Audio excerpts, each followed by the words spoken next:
Fala galerinha do Motiva, tudo bem com vocês? Professor Paulo Ricardo na área, né? E no nosso encontro de hoje, vamos discutir particularmente um tema, né, de redação, especificamente dos últimos simulados que vocês fizeram, né? E lembrar de vocês algumas coisas muito importantes na hora de fazer a redação, né? Como a observação do tema e seguindo, obviamente, tantas outras características que são exigidas de vocês na hora da redação. E para começar, gente, eu já relembro para vocês qual foi o tema da redação, tá? Esse material está no form de vocês, aí ele diz assim: analise as redações a seguir e explique se elas se aproximam parcialmente ou totalmente ou não se aproximam do tema formas de combater o preconceito aos refugiados no Brasil. Se liga no tema, formas de combater o preconceito aos refugiados no Brasil. Vejam que no primeiro ponto, nesse exercício que eu estou fazendo com vocês, eu não peço para vocês atribuírem uma nota. Especificamente, eu quero que vocês vejam se os textos que aí estão, eles vão abordar o tema, eles vão discutir sobre o tema de maneira parcial, de maneira total, ou não vão falar sobre o tema. Aí vocês já devem estar pensando, Paulo, como é que eu sei isso? Naturalmente, óbvio, lendo o texto e observando o quê? Se esse texto está falando do tema. Sim, Paulo, mas como é que eu faço isso? Gente, observando se aquelas palavrinhas-chave, quando digo não só literalmente as próprias expressões do tema aparecem, mas também expressões usadas como sinônimos estão dentro da discussão. Beleza, Paulo? Como assim? Então é aquilo que eu sempre falava para vocês, gente. Pega logo o tema e diz assim: observa o tema. Formas de combater o preconceito aos refugiados no Brasil. Palavrinhas-chave do tema. Basicamente, a palavrinha aí, formas de combater. Eu tenho que estar tratando, eu tenho que estar discutindo, eu tenho que estar abordando, eu tenho que estar discutindo essas formas de combater. Mas não é combater qualquer coisa, é combater o preconceito aos refugiados no Brasil. Ou seja, eu tenho que estar falando dessas formas de combate associada ao preconceito. Então, isso aí é o que me dá o norte do meu texto. É isso aí que eu consigo ver se eu estou me aproximando ou não, se eu estou me aproximando parcialmente ou totalmente do tema. Naturalmente, quando eu já estou falando isso para vocês, nós estamos em que competência? Na competência 2, de estar dentro do tema, de estar se aproximando do tema. E eu, enquanto corretor dos textos de vocês, naturalmente, quando eu estou corrigindo os textos de vocês, eu fico atrás dessas expressões, se vocês estão se relacionando. Mas é o que costuma acontecer, o que é que pode acontecer. Por exemplo, num tema como esse, formas de combater o preconceito aos refugiados no Brasil, imagina que eu tirasse formas de combater. Se eu tirasse a expressão formas de combater, ficaria o preconceito aos refugiados no Brasil. Poderia ser um tema? Poderia, mas esse não é o tema. O tema é formas de combater o preconceito aos refugiados. Então tenham muita atenção. Então, às vezes, você falar só do preconceito, você está tocando parcialmente no tema, ou seja, numa parte do tema. Quando você fala só formas de combate, mas não associa ao preconceito, você está tocando parcialmente no tema, ou seja, em uma parte do tema.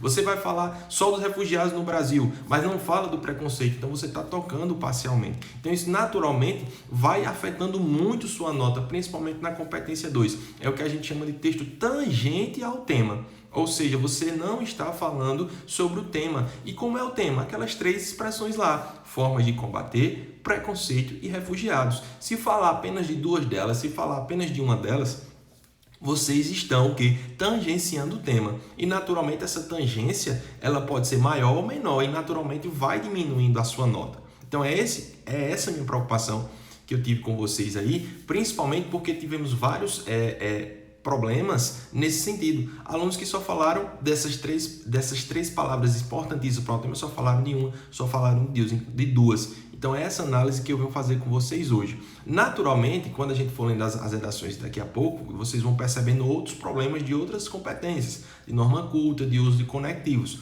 Mas fiquem à vontade para observar, fiquem à vontade para comentar o nosso momento ao vivo, mas assim, foquem muito nessa ideia de perceber, está falando sobre o tema, tá? Então o primeiro passo sempre é esse, gente, identificar as palavras-chave do tema. E aquilo que eu sempre digo a vocês, não é só para esse tema, é para todos os temas. Coloca lá, do teu lado, no teu rascunho. E outra coisa, colocou lá, anotou as palavrinhas-chave, terminou o parágrafo da introdução, eu falei do preconceito, eu falei dos refugiados, eu falei de formas de combater. Beleza? Eu toquei nessas 3 palavrinhas, eu relacionei essas 3 palavrinhas, eu associei essas 3 palavrinhas dentro da minha discussão. Terminei o 2º parágrafo, terminei o 3º parágrafo, terminei o 4º parágrafo. Eu trouxe essas 3 expressões, essas 3 ideias, vamos dizer assim, porque eu posso me utilizar de sinônimos. Eu relacionei essas 3 expressões, eu associei essas 3 expressões dentro do meu tema. É isso que vocês têm que fazer. Ao ponto que vocês não vão trazendo essas expressões todas em cada parágrafo, trazendo essa discussão, relacionando, vocês vão tangenciando totalmente, parcialmente, né, o tema, e vocês vão afetando muito a competência 3, a ordem lógica do texto. Como assim? Imagina que na introdução eu falo das 3 expressões: refugiados, preconceito e formas de combater. No segundo, eu só falo do preconceito e dos refugiados, mas esqueço de falar das formas de combate, de associar, de relacionar as formas de combate. Ou seja, o meu texto fica com uma quebra. Tem hora que eu falo uma coisa, tem hora que eu falo outra. Ou seja, quebra a progressão temática, quebra o plano de texto, quebra o projeto de texto. Beleza, gente? Bacana, então tenham muito atenção a isso aí, tá? Paulo, mas eu tive dificuldade na interpretação do tema. Aí já é outra história. Já é outra história. Às vezes você não segue o tema por esquecimento, por falta de atenção, tá? De estar associando, retomando as palavrinhas-chave do tema. É sempre que eu digo, ó, faz aquela retomada do tema, usa um último período dos parágrafos de desenvolvimento para fazer a retomada do tema. Assim você garante que está falando do tema. Assim você, além de estar garantindo que está falando do tema, você também é um momento que você pode estar opinando, você pode estar comentando e retomando inclusive a tese. Ou seja, você não vai estar fugindo do tema, não vai estar prejudicando a ordem lógica do texto. Beleza? Então esse é o primeiro ponto. Voltando, mas Paulo, eu não consegui entender o tema quando ele colocou a palavra formas de combate. Você já falou isso outras vezes, quando tem essas palavrinhas caminhos, intervenções, formas de combate, né? Ideias que dão para solução. Beleza, mas eu já disse a vocês, ó, não tem dificuldade, não tem estresse quando tem essa palavrinha. Primeiro, uma coisa muito já pertinente quando essas expressões aparecem. Elas já caminham para a ideia de solução. Ou seja, lá na proposta de intervenção, quando você estiver dando uma solução, você automaticamente já está favorecendo e discutindo o tema, onde você vai estar ali propondo alguma coisa, ou seja, você está propondo formas de combate.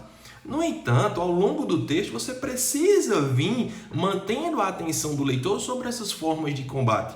Não significa que seu texto inteiro vai ser solução. Não significa isso. Você vai fazer o clássico, falar do problema e associar formas de combate, identificando o problema e dizer, diante disso é preciso que formas de combate sejam aplicadas, diante disso é preciso que formas de combate sejam revistas. Ou se você quiser, você pode lançar a mão a discutindo até uma forma de combate que já existe diante desse problema, uma possível forma de combate já existente é essa, que inclusive você pode aproveitar do texto motivador, não tem nenhum problema, para discutir no seu desenvolvimento. A partir do momento que você está fazendo isso, você está abordando as formas de combate, nesse caso discutindo se elas são boas, se elas são ruins, se elas são ineficientes e por aí vai. O seu texto não é completo de proposta de intervenção. Beleza, gente? Isso ficou claro? Ficar atento às palavrinhas-chave do tema e entender que quando traz essas ideias de caminhos, formas de combate, intervenções, vocês podem fazer naturalmente como vocês já fazem, discutir o tema, o problema e ao longo dos parágrafos de desenvolvimento e de introdução, associando, relacionando a ideia de que formas de combate precisam ser revistas, precisam ser ampliadas, precisam ser feitas ou, como eu disse, discutir formas de combate que existem, mas são ineficientes, discutir formas de combate que existem e são boas e que precisam ser ampliadas. Lá na proposta de intervenção, você vai ampliar essas soluções, você vai precisar rever, reorganizar, corrigir essas soluções que já existem, naturalmente, no aspecto voltado para solucionar o que você vinha dizendo. Ficou claro isso aí, gente? Beleza? Então, lendo algumas redações do simulado de vocês, eu fui percebendo esses problemas. Aí eu trouxe algumas delas para que vocês leiam aí junto comigo, justamente para que no nosso momento ao vivo a gente já tenha essa leitura e fique mais fácil aí na interação, até na troca de perguntas e respostas com vocês também, de comentários com vocês. Então eu vou lendo aí o que eu quero nesse momento, que vocês percebam. As redações que eu estou lendo, nos parágrafos que eu estou lendo, falou das formas de combate, associou, relacionou, trouxe a ideia de formas de combate. de alguma maneira, seja dizendo que é boa, que é ruim ou que precisa ser algo precisa ser feito, relacionou ao preconceito, relacionou aos refugiados. Então isso vai me mantendo a atenção ao tema. Beleza, gente? Bacana? Vamos seguindo aqui. Nas redações, o que é que a gente tem aqui? Vamos para cá. Nas redações, o que é que a gente tem? Redação 1. No Brasil, nos últimos anos, principalmente, vem acolhendo refugiados de vários países, onde vivem em conflito e preferem migrarem para outras nações, como o Brasil, que acolhe na maioria cubanos, mas muitas vezes os refugiados são alvos de preconceito, pois muitos brasileiros não compreendem que eles estão passando por situações difíceis e preferem deixar eles no frio, na fome, ao invés de acolhê-los. Seguidamente, o site Geledes relatou o caso de uma nigeriana que teve problemas de adaptação no país por conta dos preconceitos, que envolvem desde o racismo à xenofobia.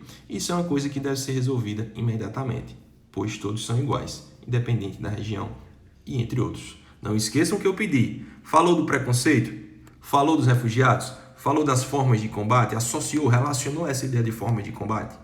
Último parágrafo. Com isso, apesar do Brasil ter um artigo que protege os refugiados, é necessário que o governo responsável pela organização do país disponibilize mais recursos para os estrangeiros que estão passando por essas dificuldades, como também deve desenvolver projetos para a população, principalmente as escolas, pois nelas estão os cidadãos que organizarão o país no futuro. Mesma pergunta. Falou das formas de combate? Associou a essa ideia? Falou do preconceito? O foco está no preconceito? Falou dos refugiados? Beleza? Redação 2. Promulgada pela ONU em 48, a Declaração Universal dos Direitos Humanos garante a todos os indivíduos o direito à segurança, saúde, transporte e ao bem-estar social. Embora a discriminação e o preconceito com estrangeiros é recorrente para esta parcela da população, impedindo que ela desfrute dos direitos na prática. Nessa perspectiva, esses desafios devem ser superados de imediato para que uma sociedade integrada seja alcançada. E aí, gente? Falou do preconceito? Falou, associou a ideia de formas de combate? Falou dos refugiados? Segundo parágrafo. O governo é um dos principais fatores para o desenvolvimento de um país. Seria racional acreditar que o Brasil possui um sistema de auxílio para a parcela da população refugiada. Contudo, a realidade é justamente o oposto, e o resultado desse contraste é claramente refletido na situação precária em que vive grande população e do pouco atenção dada às suas necessidades, principalmente aos obstáculos por busca de emprego. Vale salientar que o fato de não ter conhecimento da língua também impulsiona uma grande problemática na vinda dos imigrantes. Pesquisas apontam que 36% dos refugiados não têm conhecimento de seus direitos e deveres, ligados às suas condições. Um dos 30 artigos assegura que todo ser humano alvo de perseguição tem direito à proteção internacional. E aí, gente, falou dos refugiados? Falou do preconceito? Associou a ideia de formas de combate? Diante da problemática exposta, é necessário que as autoridades que são responsáveis pelo controle de entrada e saída das pessoas de um país implementem leis, recomendações, regras e afins, tornando isso algo obrigatoriamente repassado na entrada de qualquer pessoa no país. O objetivo de orientar refugiados, imigrantes e até mesmo turistas de seus direitos e deveres dentro do país. Tudo com auxílio também da ONU, principal responsável pela Declaração dos Direitos Humanos. E aí, gente, falou dos refugiados? Associou a ideia de preconceito? Associou a ideia de formas de combate? Beleza? Terceira redação, ela é um pouquinho mais extensa, aí diz assim: inicialmente, é válido ressaltar que, durante toda a história, o Brasil recebeu imensas ondas migratórias, como as vindas da Itália, do Japão e do Líbano, que fizeram com que o país tivesse a maior população de descendentes das 3 nações citadas fora dos países originais. No entanto, essas ondas migratórias sempre foram vistas como aos olhos por parte dos nativos, que posteriormente não eram muito receptivos com os imigrantes, tratando-os com muito preconceito e perseguições, como no conhecido caso do clube de futebol fundado por imigrantes italianos, chamado até então de Palestra Itália, que foi perseguido pelo então ditador Getúlio Vargas e obrigado a mudar o nome. Por isso hoje é conhecido como Sociedade Esportiva Palmeiras. E aí, gente? Falou dos refugiados? Falou do preconceito? Falou, associou a ideia de formas de combate? Entretanto, o ganhador do Prêmio Nobel de Economia, Fulano, explica que indivíduos que não se interligam economicamente com outros, por meio do comércio, tendem a ação hostil que pode se manifestar de diferentes maneiras, podendo acarretar na criação de estereótipos e preconceitos, algo muito comum, porque imigrantes demoram para se estabelecer economicamente, na busca por bons empregos, apenas assim fugindo da marginalização. Portanto, países com maior índice de facilidade de empreender e maior riqueza tendem a ser mais receptivos a imigrantes, por possuírem mais oportunidades de emprego, mesmo que de funções básicas. E aí, gente? Falou mais uma vez do preconceito? Falou mais uma vez dos refugiados e associou a ideia de formas de combate? Além disso, imigrantes de menor condição financeira e grau de instrução, como no caso dos refugiados no Brasil, que em grande maioria são venezuelanos, analfabetos na língua portuguesa, que fugiram de um cenário de extrema pobreza e ausência de liberdades individuais em busca de condições de vida que inicialmente terão dificuldade de obter. Outro sim, segundo um levantamento realizado por universidades parceiras da Agência da ONU para Refugiados, mostra que 41% dos refugiados vivendo no Brasil já sofreram algum tipo de discriminação e 46% dos entrevistados sentiram dificuldade de ingressar no mercado de trabalho. E aí, gente? Falou sobre os refugiados? Falou sobre a ideia de preconceito? Falou, associou a ideia de formas de combate? Logo, tendo em vista as informações apresentadas acima, é necessário que o governo federal, por meio do Ministério da Economia, promova reformas para desburocratizar, desregulamentar e reduzir tributos, visando facilitar o empreendedorismo e a criação de novos postos de emprego, beneficiando tanto brasileiros quanto imigrantes que buscam ingressar no mercado de trabalho. Ademais, é necessário reforçar a ajuda humanitária a curto prazo, visando ensinar o idioma local e possibilitar o mínimo para a sobrevivência, como remédios e alimento. E aí, gente? Focou nos refugiados? Focou na ideia de formas, relacionou a ideia de formas de combate e também ao preconceito? Beleza? Então, coloquei aí 3 exemplos para vocês. Basicamente, tem outras redações ainda para a gente analisar e era isso que eu queria que vocês fossem percebendo. Naturalmente, aí nessa leitura que eu já fiz, vocês já conseguiram perceber, pelo menos dessas 3 redações iniciais, quais se aproximaram, quais não se aproximaram, quais possivelmente falaram parcialmente, totalmente ou não falaram sobre o tema. Beleza, gente? Tranquilo? No nosso movimento ao vivo a gente continua uma análise e aí eu aguardo a interação de vocês. Valeu, gente. Abraço, obrigado e até a próxima. Valeu!